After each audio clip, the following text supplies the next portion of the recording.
السلام عليكم ورحمة الله وبركاته. بسم الله والحمد لله والصلاة والسلام على حبيبنا وأسوتنا وقدوتنا وشفاعنا رسول الله صلى الله عليه وآله وسلم. صلاة لا يعلمها كثير من الناس لتفريج الهموم والكربات، هدية من عند النبي صلى الله عليه وسلم. صلى على حبيبك. اللهم صل وسلم وبارك على حبيبنا محمد صلى الله عليه وسلم. يا ترى ايه هي الصلاة ديت؟ صلاة فعلا لا يعلمها كثير من الناس. طب يا ترى هي فريضة ولا نافلة؟ طب تصلى بالليل ام بالنهار؟ تعالوا نشوف الصلاة ديت ايه هي الصلاة ديت اللي ربنا جعلها سبب لتفريج الهموم والكروبات.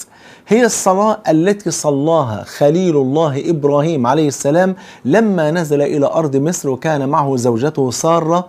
وبعدين كان في ذلك الوقت كان بيحكم مصر رجل من الجبابرة، رجل كان ظالم جدا، وكان عمل لنفسه قانون عجيب جدا. قال لك أي رجل معاه امرأة تكون أمه أو زوجته أو بنته باخدها لنفسي، أما لو كانت اللي معاه ديت كانت أخته أتركها له. بس هو القانون، هو سن قانون لنفسه بالمنظر ده. المهم، فسيدنا إبراهيم عليه السلام لما نزل أرض مصر وعلم أن بها هذا الحاكم الظالم، وعلم أن هو بياخد أي واحدة مع أي رجل إلا إذا كانت أخته، فقال لها بس أنا لا أعلم أحدا على الإسلام غيري وغيرك، تمام؟ فأنت أختي في الإسلام، فلو سألوك فقولي لهم أنك أختي. فقالت له طيب. المهم ما فيش دقائق وجاء جنود هذا الحاكم عشان ياخدوا زوجة سيدنا إبراهيم عليه السلام اللي هي سارة. المهم فلما أخذوها وذهبوا بها إلى قصر ذلك الملك، هي اعتصمت بالله، وهو سيدنا إبراهيم بمجرد ما انصرفت من هنا قام وصف قدميه وبدأ يصلي بفضل الله سبحانه وتعالى من أجل أن يفرج الله عز وجل كربه، ومن أجل أن يرد عليه زوجته وأن يحفظها قبل أي شيء. المهم هي ذهبت إلى هذا الحاكم فيعني سألها من أنت؟ قالت أنا أخته، تمام كده. فمع ذلك من شدة جمال السيدة سارة، لأنها كانت جميلة جدا، كانت في غاية الحسن والجمال، فمن شدة الجمال هو بقى الملك نفسه راح مخالف القانون بتاعه، مع ان القانون بتاعه بيقول كده انه ياخد اي واحدة مع اي رجل الا اذا كانت اخته. لما قالت له انا اخته خالف القانون ومد يده عليها، فدعت عليه فشلت يده. فلما شلت يده فقال لها ادعي الله عز وجل أن يفك يدي. قالت ولا تمسسني بعد ذلك. قال لها عهد أمام الله أن أنا لا أمسك أبدا. فراحت دعت له فربنا فك له الشلل، فمد إيده مرة تانية فدعت عليه فشلت يده.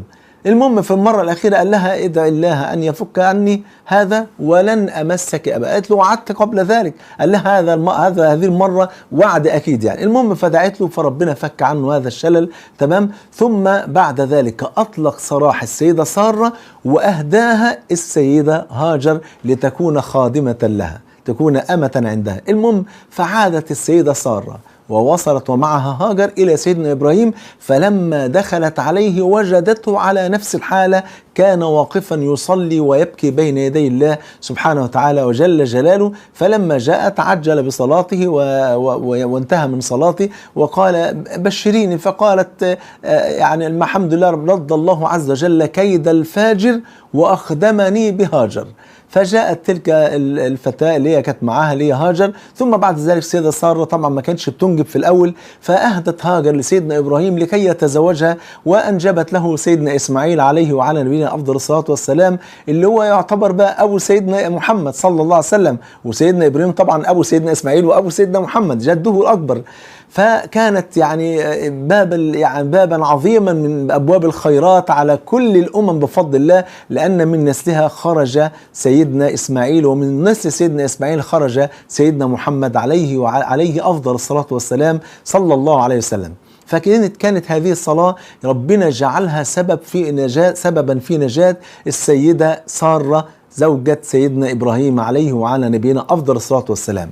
وهي الصلاة التي صلاها سيدنا زكريا عليه وعلى نبينا أفضل الصلاة والسلام. سيدنا زكريا كان يكفر السيدة مريم، وبعدين كان كلما دخل عليها كان يجد عندها فاكهة الصيف في الشتاء وفاكهة الشتاء في الصيف، وكان يجد عندها من كرامات الله عليها ما لا يخطر على قلب بشر. فقال جل وعلا كلما دخل عليها زكريا المحراب وجد عندها رزقا.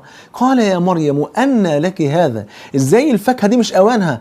قالت هو من عند الله إن الله يرزق من يشاء بغير حساب. في اللحظة دي بقى توجه سيدنا زكريا عليه السلام بالدعاء. هنالك دعا زكريا ربه قال رب هب لي من لدنك ذرية طيبة، لأنه ما كانش بيخلف وسنه كبر جدا وما عندوش أي ولد، وكان نفسه أن ربنا يرزقه بذرية لتخدم هذا الدين العظيم ولتخدم رسالة التوحيد بفضل الله سبحانه وتعالى.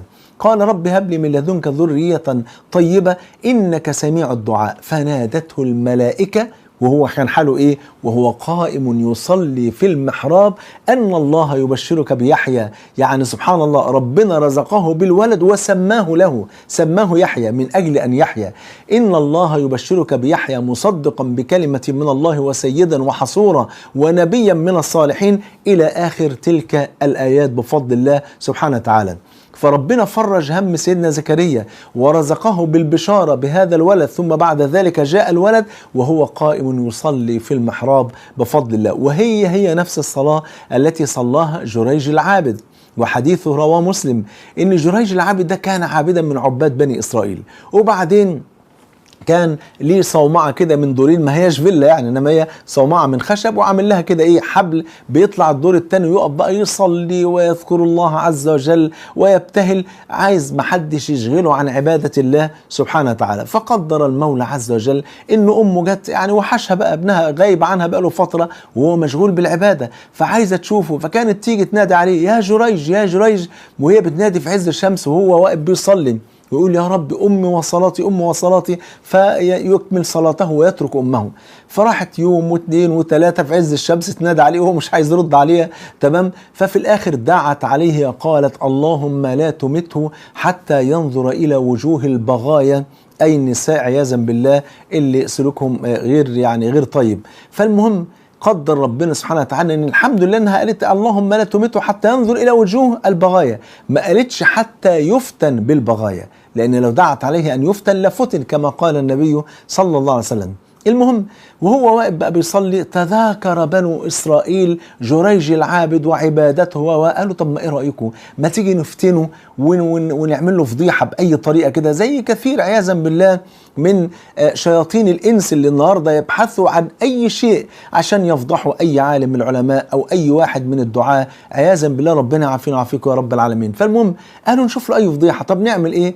فسلطوا امراه عياذا بالله بغيه من بغايا بني اسرائيل، وأعطوها مبلغ وقالوا لها يعني تروحي تتعرضي للجريج وتمكنيه من أن يفعل بك الفاحشة عياذا بالله. قالت لهم ماشي. وكانت امرأة كان بنو إسرائيل يتمثلون بجمالها، يعني بيضرب بها المثل من شدة حسنها وجمالها. فالمهم راحت وتعرضت للجريج العابد فلم يلتفت إليها، تعرضت له مرة واثنين وعشرة لا يلتفت إليها أبدا، فأحست إنها يعني إن هذا الأمر يعني لم يرضي غرورها، فراحت جعلت رجل كان راعي يرعى كده بجوار الصومعة بتاع جريج، فتعرضت له عياذا بالله فوقع عليها فزنى بها فحملت.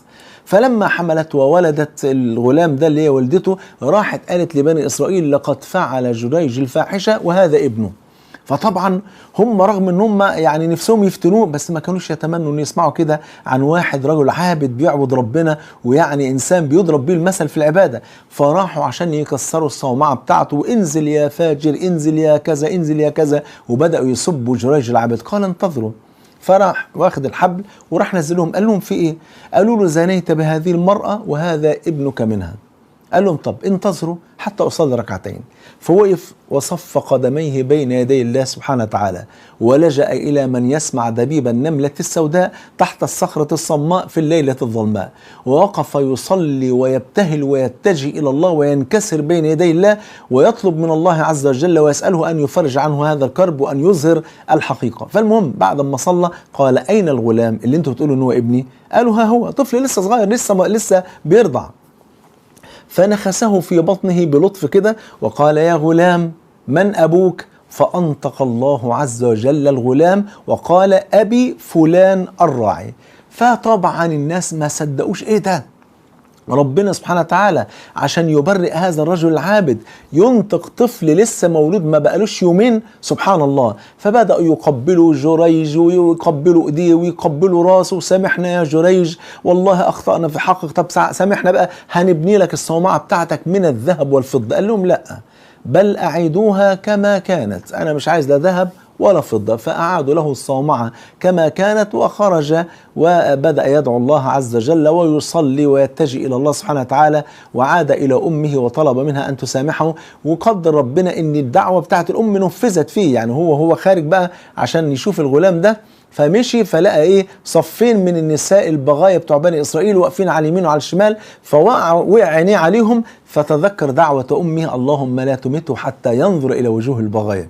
النبي عليه السلام بيعلق على هذه الحادثة ويقول ولو دعت عليه أن يفتن لفتن، لكن الحمد لله أنها ما دعت عليه أن يفتن. ولذلك نهانا النبي صلى الله عليه وسلم، نهى الآباء والأمهات أنهم يدعوا على أولادهم، قال لا تدعوا على أنفسكم ولا على أموالكم ولا على أولادكم عسى أن تصادف ساعة إجابة فيستجاب لكم فتندموا. يعني ممكن واحدة تدعى على ابنها دعوة فتتحقق الدعوة ديت فتندم ان هي دعت على ابنها عياذا بالله. ولذلك سبحان الله، فلما تشتد بك أخي الحبيب أو أختي الفاضلة، عندما تشتد بكم الهموم والكروب والديون والمصائب والمشاكل، ما عليكم إلا أن تلجأوا إلى الله سبحانه وتعالى وأن تفزعوا إلى الصلاة.